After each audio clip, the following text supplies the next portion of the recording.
In this lecture, we're going to see how we can declare and use arrays in our C++ program.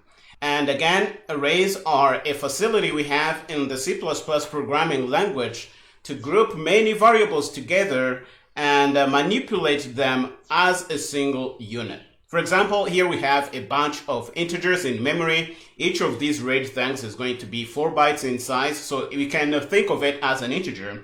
And we can group them together and give them a name. We call them scores here, and they are going to be living under that scores entity. So if we want to refer to each of these things, C++ provides an indexing system, so we can use angle brackets like this and refer to the first of these integers as 0. So we can go from 0 all the way to 9 here, but your array can even be bigger than this, many times bigger than this. And we're going to see examples of how we can do that. But this is an example of how you can take many variables, group them under one entity, give them a name, and be able to reference each of these things that are under that entity. And now that the idea is pretty clear, let's see how we can do this in C++. The way to do that is to say int. You have to specify the type of your collection. You have to specify the name after that, and then you're going to put a pair of angle brackets like this. And inside those angle brackets, you can specify the size you want that collection to have or that array to have. And after this statement is run, we're basically going to have something like this in memory. We're going to have 10 integers. So if you count here 0 all the way through 9, that's 10 integers. They're going to be grouped together under one logic entity. That logic entity is going to be called scores. And we can go through that name to manipulate all these things that are in this entity. Okay, after your array is declared and you have space for it in memory, basically something like this, we need a way to read data from it. And we're going to see how we can do that. And it is what we have here.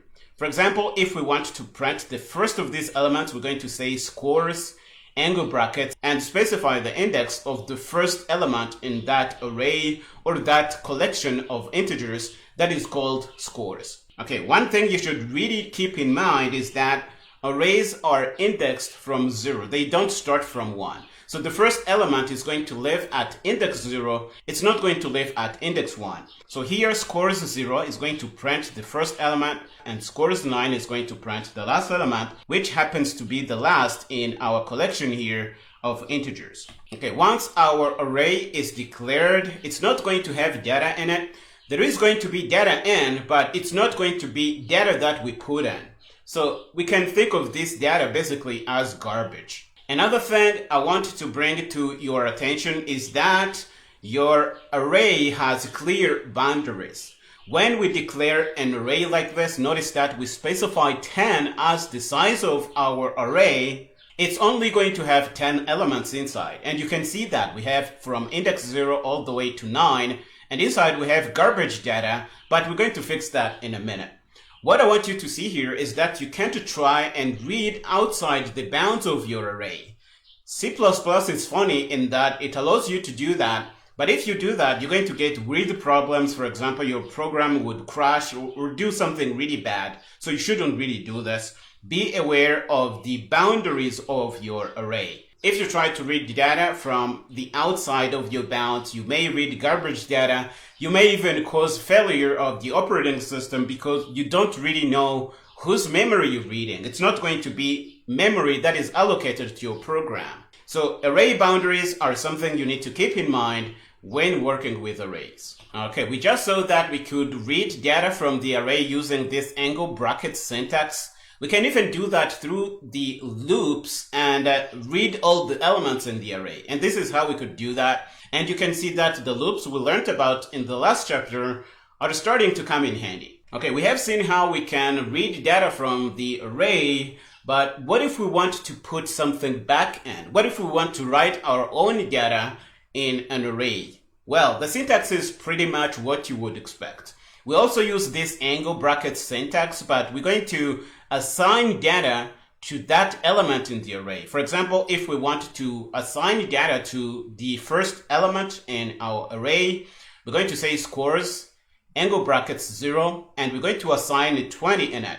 And we can assign a 21 into the element at index 1 and a 22 in the element at index 2. And if we do that, we're going to have something like this in our array. So index 0, we have a 20, index 1, we have a 21, index 2, we have a 22, and the rest is still garbage because we didn't put in our data. We can also write data in a loop. For example, here we have our array declared, and we're going to loop around putting data at different indexes. Notice that the index is going to be the current iteration we are at. So this is a common way to do things in C++, and you need to be familiar with this. And after we put in the data, we can read that back and make sure that it is the actual data that we put in. And we're going to have a chance to play with this in Visual Studio Code in a minute. So don't worry if some of these things don't make sense yet. But again, the main thing here is this angle bracket syntax. We can use that to either write data in the element of the array or read data from the element of the array. And this is the syntax here, scores angle brackets I. Okay, so far our array has been declared and we didn't really put in data and there was junk data inside. But there's a way you can declare an array and put data in one single statement. And this is how you would do it. Here we have another array. It's going to be grouping double variables. We call the array salaries and we specify that it's going to be of size 5. And we can put these elements in a comma separated list using braced initialization like this, and it is going to work. If we try to print it out, we're going to see these elements here, and you see that we can read this using the same syntax we've learned about. Salaries, we say the array name, we do angle brackets, and inside we put the index of the element we are reading from, and this index is coming from our loop here, and it is going to work. You're going to get these elements printed out. This is pretty cool. When initializing your array, you can leave out elements. For example, here we have an int array. It is called families. It's going to be of size 5, but we are just putting in 3 elements. The rest are going to be initialized to 0 when we do things like this. And this is something you need to be aware of. And we are going to try this out in Visual Studio Code, and you're going to see that this is actually true. It is possible to also omit the size when you are declaring your array, and the compiler is going to deduce the size from the elements that you initialize your array with. For example, here we have in 1, 2, 3, 4, 5, 6 elements. This array is going to have a size of 6. And if we print elements, we're going to get those printed out. Notice here that we are using a ranged-based for loop, and hopefully you can see that it is easier to read data from a collection like this using a ranged-based for loop, because we don't have to set up an iterator, initialize it, do the test, do the incrementation. We can just read the value and use it and be on our merry way. This is pretty cool. It is possible to also declare your array constant, and when you do that, you won't be able to modify elements of that array. That's what it means if you make it constant. You basically want it to stay constant, and you don't want to allow modifications of your array. And we're going to see this in a minute when we get in Visual Studio Code. The last thing I want you to see is that you can actually do operations on the data that you have stored in an array. For example, here we can sum the elements up and store the result back in our variable sum. And this is something you would do, and it might come in handy in many times. Okay, one thing I want you to see before we head over to Visual Studio Code and play with us is that arrays store elements of the same type. Repeat after me.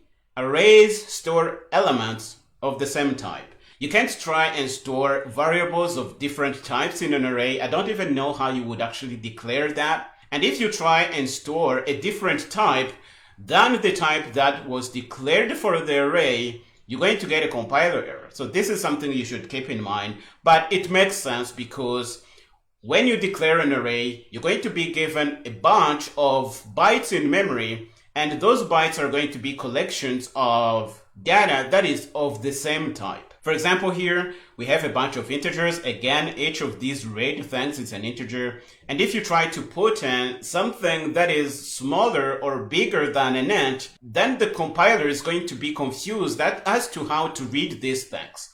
So for arrays to work, The types that you store in the array have to be the same and they need to be consistent. This is something you should know, and if you try to break this rule, you're going to get a compiler error.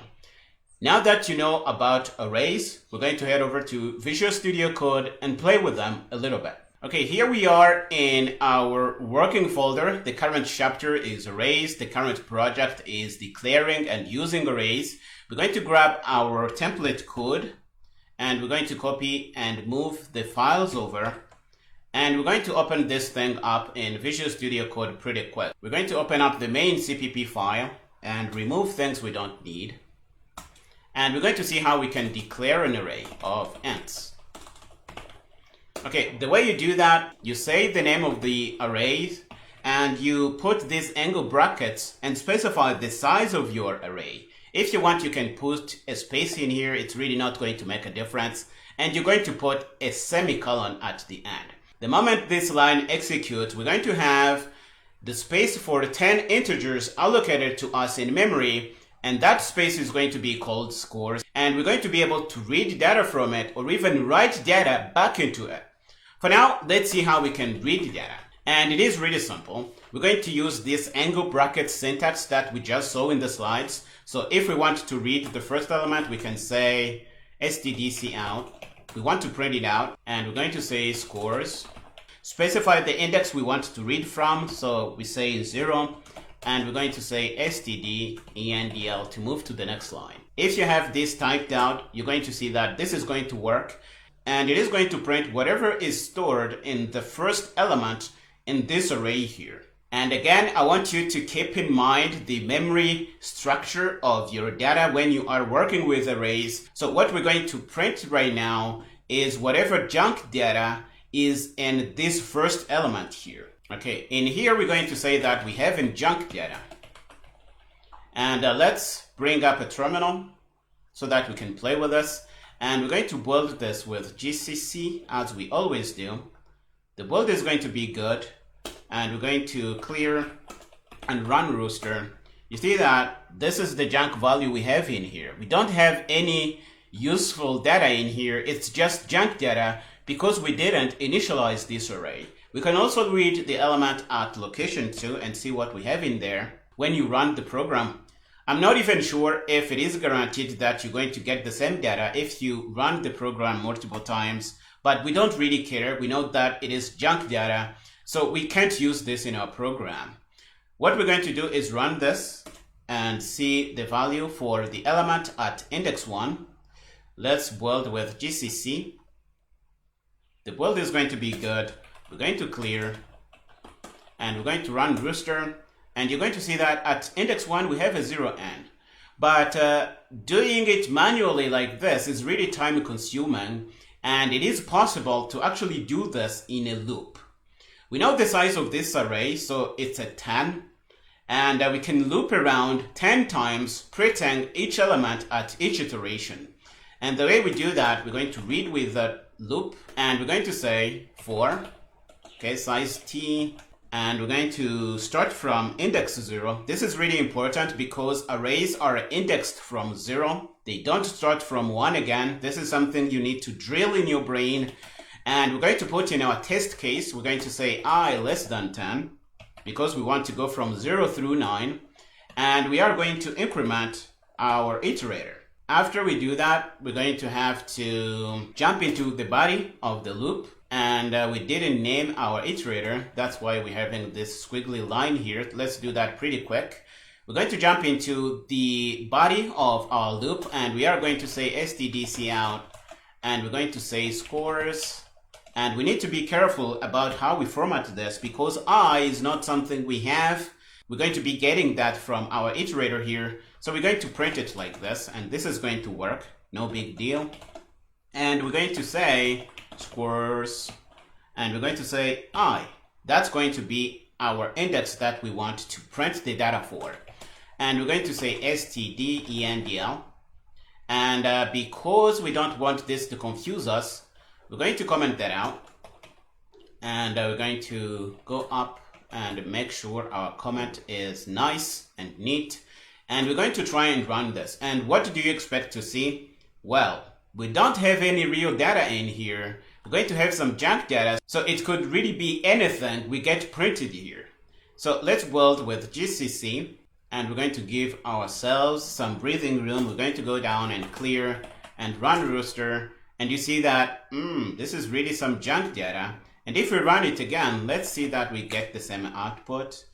It is the same data in here. If we want to have in some reliable data, we need to write in our own data. And we're going to see how we can do that. We're going to see how we can write data into an array. And the syntax is really simple. So the way you do that, you just say the index for which you want to write data in, and you say scores, and you specify the index, let's say 0, and we're going to put in a 20, for example. This is how you do this. You say 20, let's say scores. We're going to grab the index 1, the first element, and we're going to put in a 21. Why not? And we're going to say scores. We're going to say 2 for index 2, and we're going to put in a 22. Why not? And after we do this, we can print this out or read data with the loop and make sure that the data we did write in is actually in. So we're going to copy this and comment this out because we don't want this to confuse us on the console. And we're going to do that. We're going to come down here and print the data out. Let's say what we're doing here. And if we build this, we expect to see that at index 0, 1, and 2, we have the values 20, 21, and 22. Let's build and see. We're going to run the test to build with GCC. The build is going to go through. We're going to clear and run Rooster. And look at this. Score is 0, 20, score is 1, 21, score is 2, 22, and our data is actually getting in. Now we're going to see that we can also write the data using a loop to make it really easy without us manually doing things like this. For that, we're going to copy what we have here to print data out, and we're going to comment what we had out here. So let's comment this out, and we're going to go down and print the data again. We're going to put in the code here, and before we print the data, we're going to put data in with the loop. So the loop is basically going to be the same thing. We're going to say size ti, we're going to initialize this, we're going to say I less than 10 because we want to loop 10 times. We're going to increment, and we're going to fall in the body of the loop. What we're going to do is write data at the index of the current iteration, I should say. So what we're going to do, we're going to say scores I, and we can really put in anything. For now, let's say we want to put in I multiplied by 10. So we're going to take the current index, multiply it by 10, and we're going to store that in the index at the current iteration. This is what we are doing here. And if we print this out, try to think about what we're going to get here. So at index 0, let's put it in 0 to be super clear here that we are starting from index 0. At index 0, we're going to take 0 and multiply that with the 10. So we're going to store 0 at index 0. The loop is going to run again. At index 1, we're going to take a 1, multiply with 10, we're going to get a 10. At index 2, we're going to multiply 2 with a 10 and store a 20 at index 2. And we're going to keep going and basically have 0, 10, 20, all the way to 90 stored in our array here. So if we print it out, we expect to see 0, 10, 20, all the way to 90. Let's build and see that that's actually what we have in our array. We're going to build successfully. Let's clear and run Rooster. And you see that this is exactly the same thing we have in our array. How cool is that? Okay, another thing I want you to see is that we can declare and initialize an array in place. But before we do that, let's say what we were doing here. We were trying to write data in a loop, and we're going to comment this out because we don't want a lot of confusing output in our console. And we're going to go down and put in the data because I don't want to type all these things. So we can declare and initialize an array in place.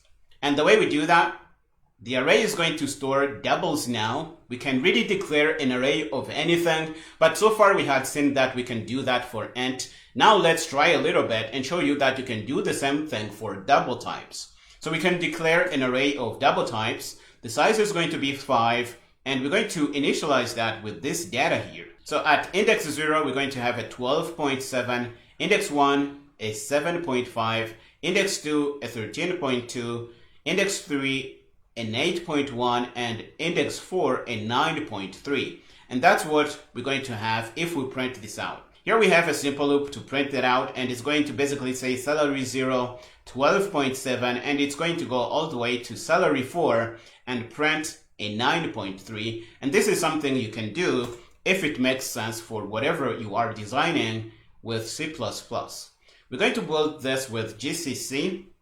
Let's clear and run, and you see that this is exactly what we expect. Okay, now this is super clear. The next thing we're going to see is that if you don't initialize all the elements in the array, those you leave out are going to be initialized to 0. And we are going to put in a piece of code to play with that. So here we have an array. It's an int array. It's going to be called families, and the size is going to be 5. But we are only initializing 3 elements. And these elements are going to be elements on the front. So elements at index 3 and 4 are going to be left out, and they are going to be initialized to 0 by the compiler. So if we print this out, we expect to get 12, 7, 5, and 0, 0 at different indexes in this array here. Let's build this with GCC. We're going to clear because the build is successful, and we're going to run this. This is exactly what we expect. We have a 12, a 7, a 5, and the last 2 elements are initialized to 0, and this may come in handy sometimes. Okay, let's comment this out. Another thing we want to see is that we can actually omit the size when we are declaring our array and initializing it. So here is a simple example. We have an int array called class sizes. We don't specify the size, but we initialize it. And the compiler is going to deduce the size of this array from the elements we put in here. So if we put in 2 elements, so it's going to be of size 2. If we put in 10 elements, it's going to be of size 10. And this is how this works. But if you do something like this and not initialize the array, let's take this out, for example, you're going to get a compiler error because the compiler now doesn't know which size it's going to give to this array. So be sure to either put in the size or initialize your array like this, and it is going to work. In this case, we're going to have 6 elements in, and you see that a range-based for loop is going to come in handy here because we don't really know the size of this array. If somebody comes and adds in another element, let's say 23, the size is going to change, and if we hard code the size in our for loop, the code is going to break. But a range-based for loop is going to use whatever size this array has. So we're going to try and build this. We're going to build with GCC as usual. And the build is going to go through. If we run Rooster, we're going to get the elements. We have 10, 12, 15, 11, 18, 17, 23. If we add a new element, this is going to work. You see that we don't need to modify the loop here to put in the new size. And this is really cool. I like this about range-based for loops. We're going to build again, and we're going to clear, run Rooster, and this is going to give us exactly the data we have in the array. So this is one way you can do things. Another thing we saw is that you can't modify const arrays. So let's do an example here. For example, we're going to grab this thing and put an array declared down here. We're going to copy that and use that here. And we're going to make this const. Let's give it a name. Let's say birds, for example. For example, we want to keep track of lines of birds or whatever. This is just an example to show you that you can't modify this array. So if you try to do something like birds and index 2, for example, and you want to change this to an 8, the compiler is going to complain. You see that Visual Studio Code is complaining already. Expiration must be a modifiable value. So it is saying that the array stores const elements, so you can't modify elements of this array. Okay, so this is something you can do if you don't want people to be able to modify data in your array. And the last thing I'm going to show you is that you can do operations on the data in an array. So let's bring up our scores array again. So we're going to go up and copy it because the code is using it. So let's put in our own scores array. It's going to be pretty fast. And we're going to say that it is an array with this angle brackets. We're going to initialize this. Let's put in a bunch of values. And what we can do is sum these things up. We're going to store our result in the sum variable. And we're going to loop around with a range-based for loop because we don't really know the size of this array. It can change anytime with however many elements. And a range-based for loop is really cool in that we don't have to keep track of the size ourselves. So we're going to go in here and get each element and add that to sum. So for example, for the first time, sum is going to be 0 because that's what we initialize it with. We're going to get into this loop here. The first element is going to be 2. We're going to add that to 0 and get 2. We're going to add a 5. We're going to get a 7. We're going to keep adding these elements. And at the end, sum is going to contain the sum of all these elements in the array here. And this is one cool way you can sum up the elements in your array. So if we run this, we're going to get the sum printed out. Let's do that pretty quick. We're going to run the task to build with GCC. And we have ourselves a compiler error. What is happening here? It's going to say redeclaration of scores. Where did we declare scores before? Let's go up and make sure it is not declared somewhere, and it is declared here. So we want to comment this out, come back to our code so that we can see it, and we're going to build again with GCC. And now the build is going through. We're going to clear, and if we run Rooster, score sum is 37. And if you sum these things up, I'm sure you get a 37. This is really all we set out to do in this lecture. I hope you have a better idea of how you can declare your arrays, put data in, read data out of those arrays, make them const, or even do all kinds of operations on them. And this was really what this lecture was all about. We are going to stop here in this lecture. In the next one, we're going to see a cool way we can use to get the size of an array. Go ahead and finish up here and meet me there.